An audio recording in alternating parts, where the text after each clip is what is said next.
I am Meryl Thompson. Even at 65, I sometimes fondly recall the hustle and bustle of Hollywood. Having lived in the world of filmmaking for over 20 years, I now spend my days quietly.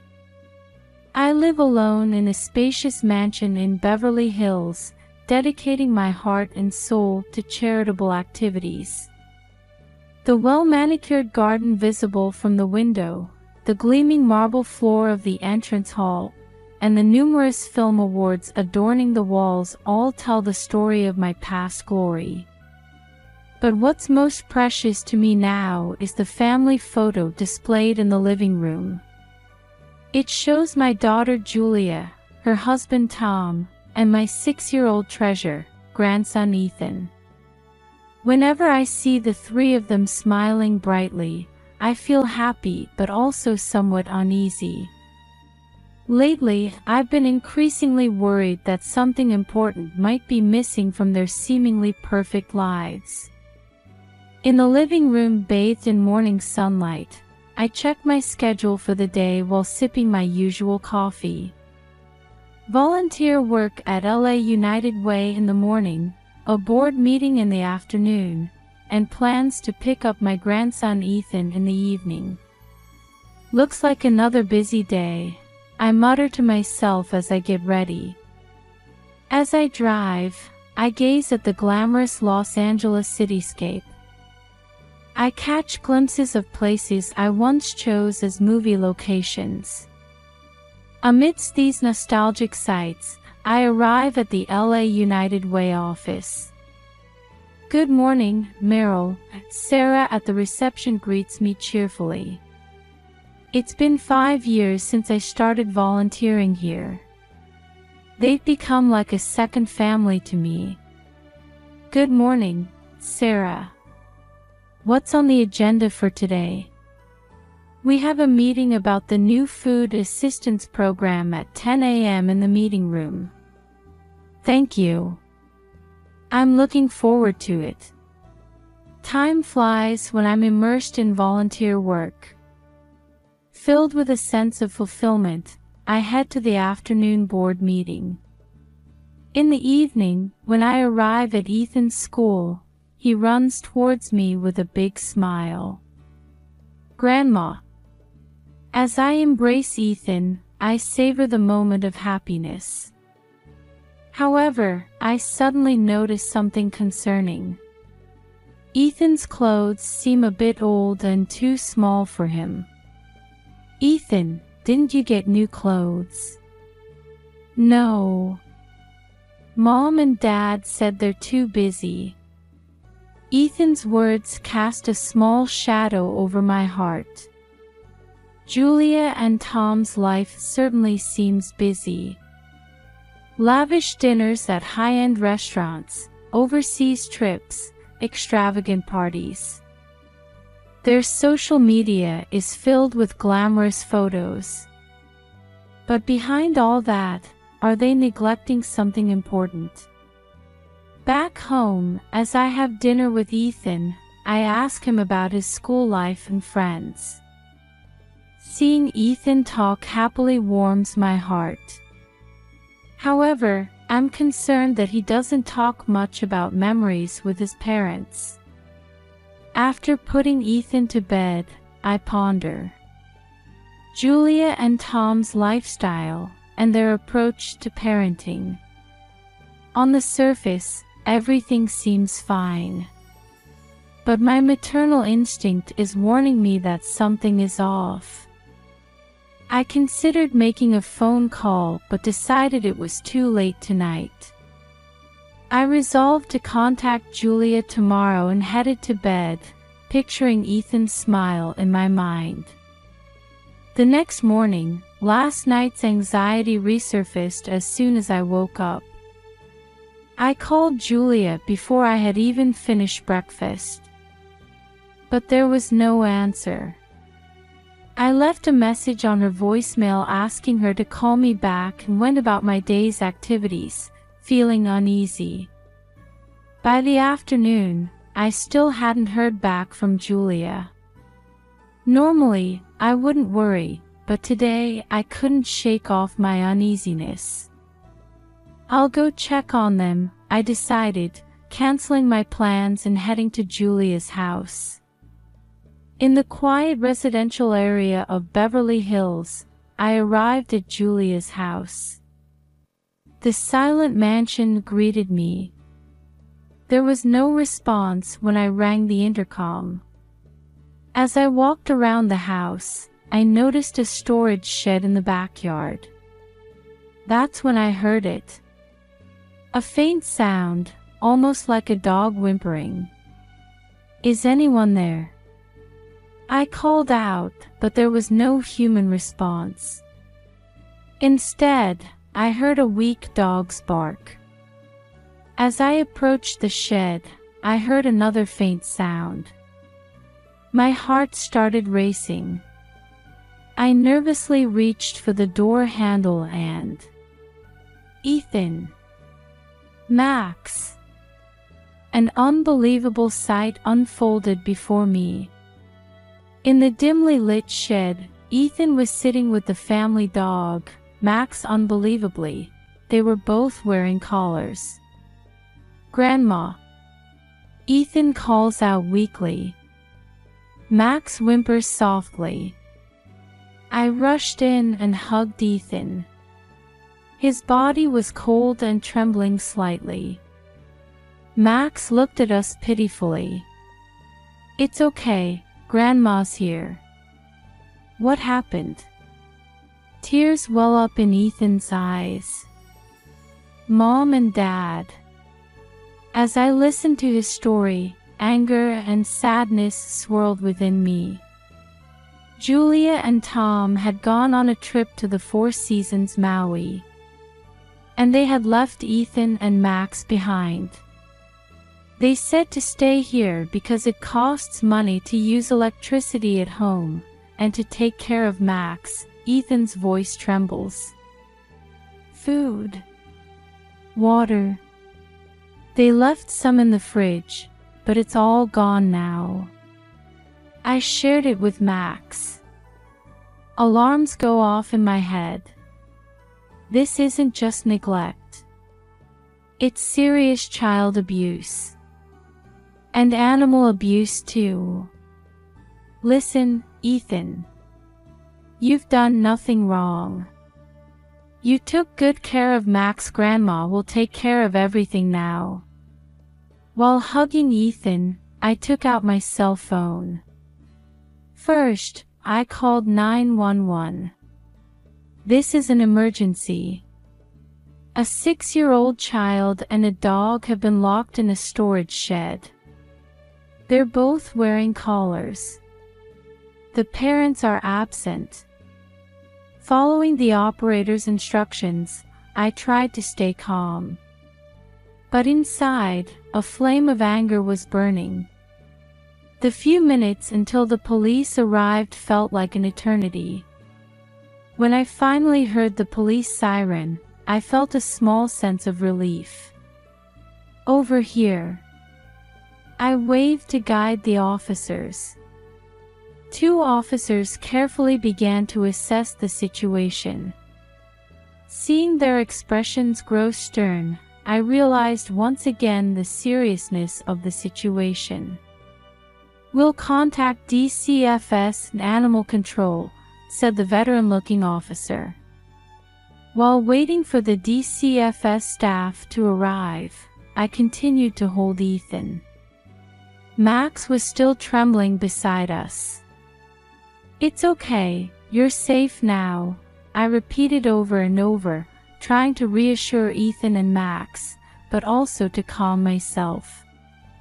When Carol Johnson from DCFS arrived, the situation became more official. "Ms. Thompson, please tell me what happened." With a trembling voice, I explained everything from discovering Ethan to what he had told me. "I understand. The safety of Ethan and the dog is our top priority. I'm going to recommend temporary protective custody." Carol's voice was filled with determination. At that moment, I sensed that my life was about to change dramatically.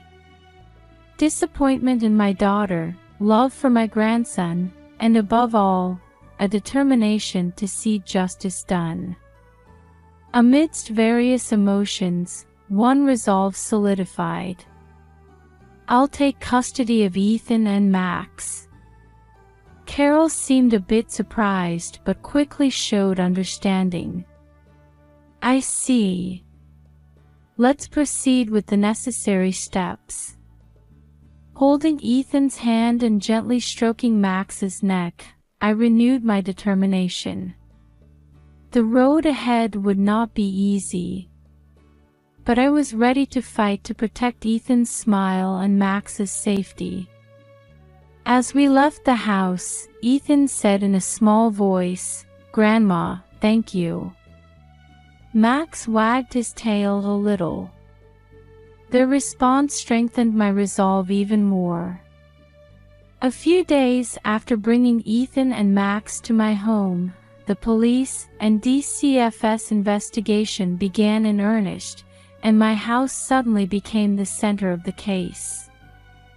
Sitting on the sofa in the living room, answering questions from Carol Johnson of DCFS, I was struck by a sense of unreality.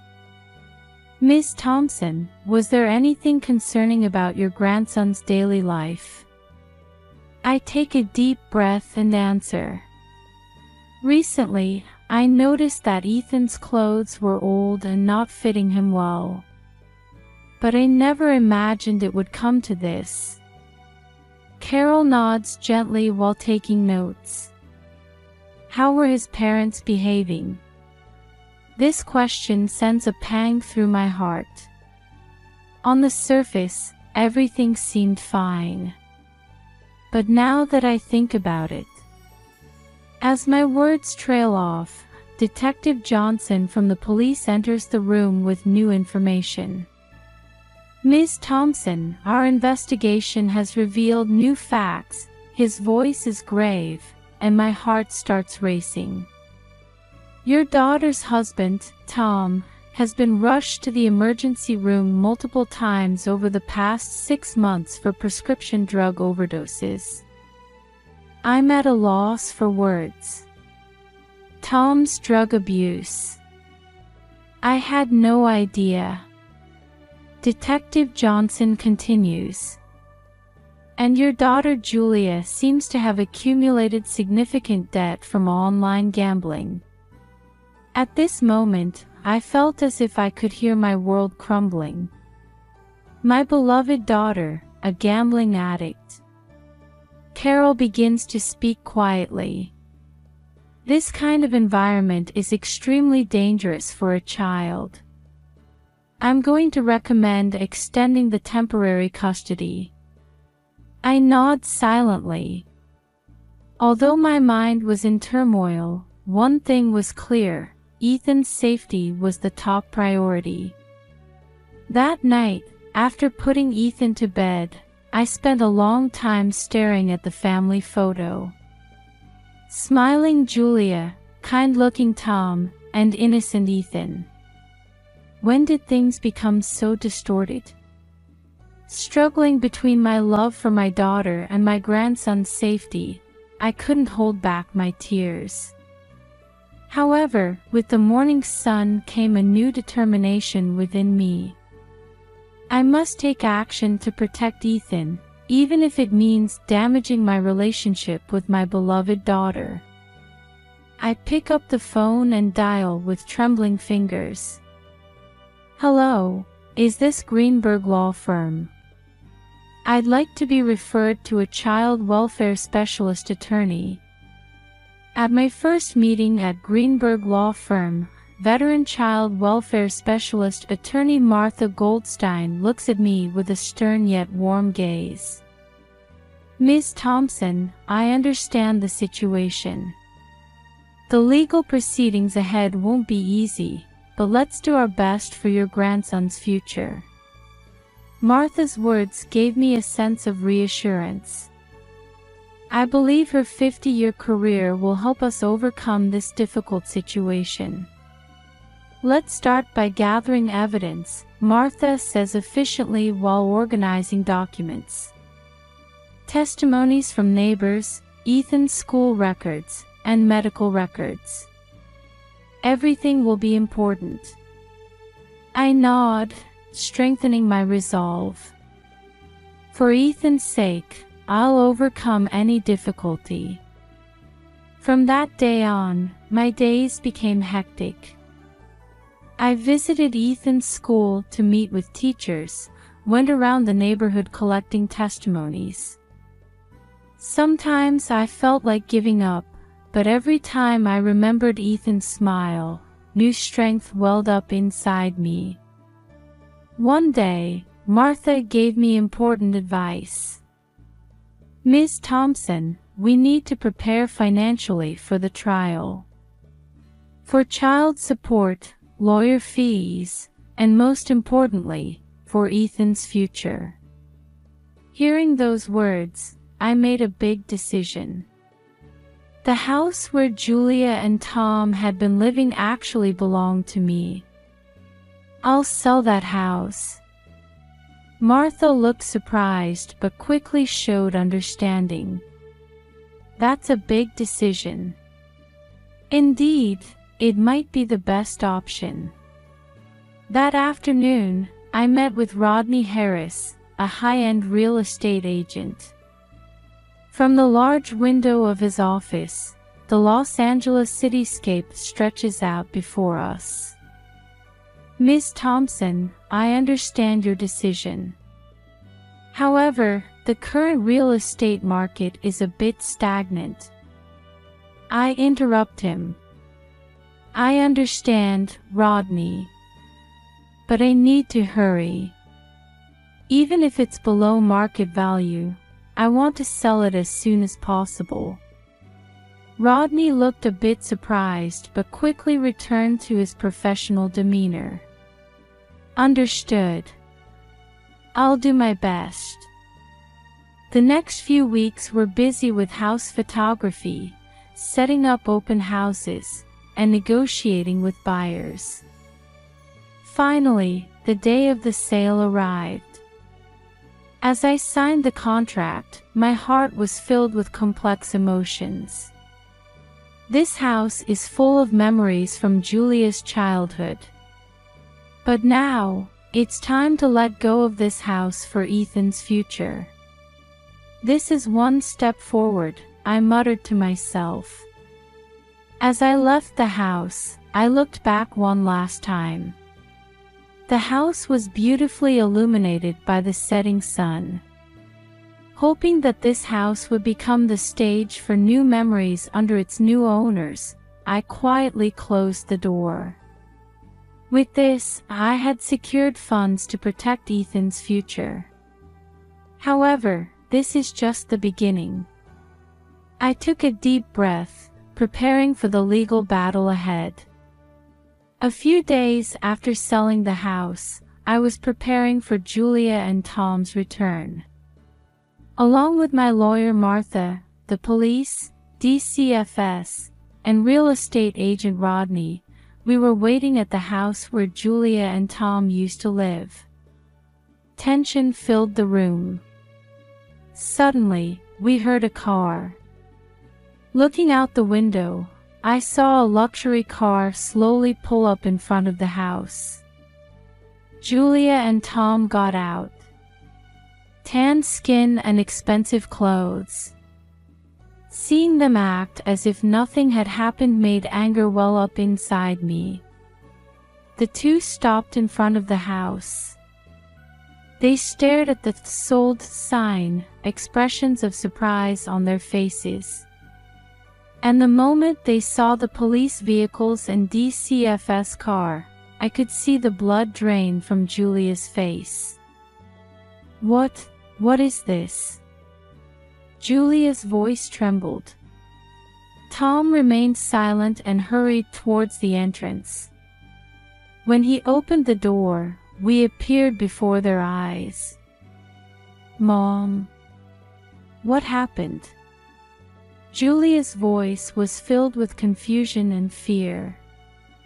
I took a deep breath and began to speak calmly. Julia, Tom. There's something I need to explain. Over the next few minutes, I told them everything from discovering Ethan to selling the house. As I spoke, Julia's expression changed from shock to denial, and then to anger. That's a lie.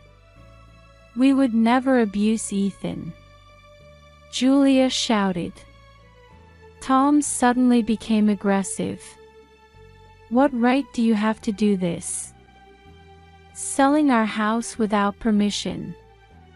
A police officer stepped forward and began to explain the situation. Please calm down, both of you. There are serious suspicions of child abuse. We're now entering formal investigation and legal proceedings. Julia suddenly turned her anger towards me. It's your fault, Mom. Always interfering with us. While pained by my daughter's words, I maintained a firm attitude. Julia, this is all for Ethan. His safety is the most important thing. Tom suddenly uttered threatening words. If you do this, you'll regret it. I have powerful connections. You all. At that moment, a police officer intervened and restrained Tom. That's a criminal threat. Please refrain from further such statements. As the atmosphere in the room suddenly became heavy, the DCFS staff stepped forward and began to explain the future procedures. We ask that you refrain from contacting Ethan temporarily until the court hearing. Watching Julia and Tom's expressions freeze, I prayed in my heart. May this painful journey lead to a happy future for Ethan. Los Angeles Family Court. As I open the heavy doors, the tense atmosphere of the courtroom envelopes me.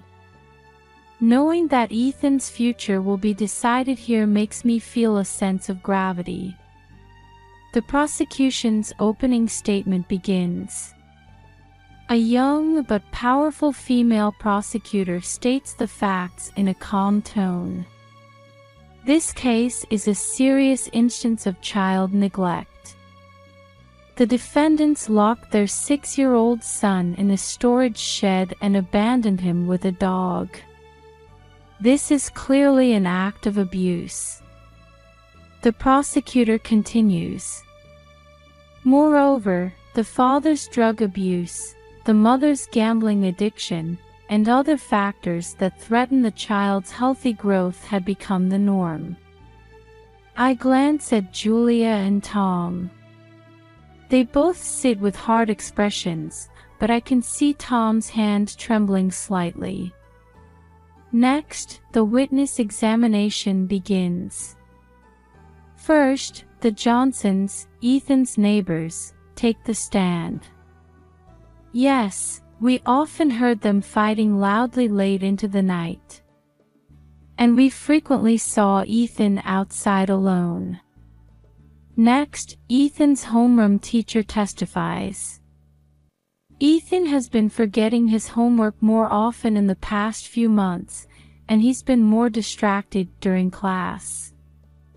Also, he seemed reluctant to change for PE. The testimony of Dr. Brown, a child psychologist, was particularly impressive. Ethan shows signs of serious trauma. Appropriate care and a stable environment are essential. As I listened to these testimonies, my heart filled with pain. To think that Ethan had been suffering so much. The defense's arguments for Julia and Tom were, as expected, full of excuses and shifting blame. Our clients never intended to abuse their child. It was merely a temporary lapse in judgment.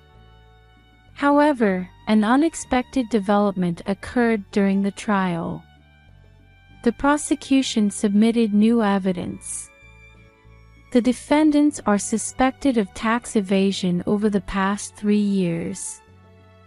Furthermore, there are allegations of insurance fraud. As the courtroom erupted into commotion, I was shocked but also made a kind of resolution. There's no turning back now. Finally, it was my turn to take the stand. I take a deep breath and look at the judge. Ethan is the light of my life. Seeing his smile is my greatest happiness. My voice trembles slightly. But recently, Ethan had lost that smile. I want to bring back his smile. As the courtroom falls silent, I continue. Yes, Julia is my daughter. But now, Ethan's safety and happiness are the top priority. I want to spend the rest of my life providing Ethan with a loving home and a bright future. Holding back tears, I spoke my final words. Ethan has the right to be loved, protected, and to chase his dreams. Please, give him that opportunity. As I finished my testimony and returned to my seat, I prayed in my heart, hoping these words would change Ethan's future. In the courthouse hallway, I clutched lawyer Martha's arm with trembling hands. It's time for the verdict. The heavy doors open, and we enter the courtroom. Judge Harris begins to speak. After careful consideration of the evidence, this court has reached the following verdict. A moment of silence feels like an eternity. Full custody of Ethan Thompson is granted to his grandmother, Merrill Thompson. Tears of relief stream down my cheeks. I can protect Ethan. These words fill my heart. However, the verdict didn't end there. The defendant Julia Thompson is sentenced to 5 years of probation and 2,000 hours of community service for child neglect and economic crimes. The community service will be carried out at homeless shelters in Los Angeles City. I could see Julia's face turning pale. The defendant Tom Thompson is sentenced to 5 years in prison for child abuse, drug-related crimes, and economic crimes. The sentence will be served at California State Prison. Tom collapsed into his chair. Furthermore, both defendants are fined a total of $500,000. As the verdict ended and we left the courtroom, my heart was filled with mixed emotions. Joy of victory mingled with sadness over the family's breakdown. A few weeks later, Ethan and I moved into a new house. It's a single-family home in a lush suburb. From Ethan's room, you can see a large backyard. Grandma, is this my new room? Ethan's eyes sparkle. Yes, Ethan. This is our new beginning. Ethan happily runs around the room but suddenly stops and looks anxious. Will I never see Mom and Dad again? I take a deep breath and answer gently. No, that's not the case. Mom and Dad are facing their own problems right now. But I'm sure you'll see them someday. Ethan nodded, seeming a bit relieved. That weekend, Ethan started psychotherapy. The kind smiling therapist, Jennifer, began healing Ethan's emotional wounds through play. A month after therapy started, I received an unexpected phone call. It was from Julia. Mom. Can I see Ethan? Her voice sounded smaller and weaker than I had ever heard it. After some internal conflict, I allowed a short, supervised visit. When Ethan and Julia reunited, seeing tears glisten in both their eyes lit a small flame of hope in my heart. There's still a long way to go to fully restore family bonds. But I decided to believe that something might start from this small step. A year has passed since then. Our lives have changed dramatically. The nonprofit organization I established, Second Chance Kids, works to prevent child abuse and support victims. I feel a deep sense of fulfillment being able to support many children and their families using my own experiences. Ethan has adapted to his new school and made many friends. Every time I see his smile, I'm convinced that this fight was not in vain. Julia is also changing little by little. She's seriously working on addiction rehabilitation, and regular visits with Ethan have been established. I can sense the old sparkle returning to her eyes. Tom is still serving his sentence, but I hear he's actively participating in rehabilitation programs. It will still take time to fully restore family bonds. But we're definitely moving forward, step by step. I want to continue balancing family restoration and social contribution. For Ethan's smile, and for children in similar situations. Our story has just begun. We continue to walk towards a new chapter, with hope in our hearts.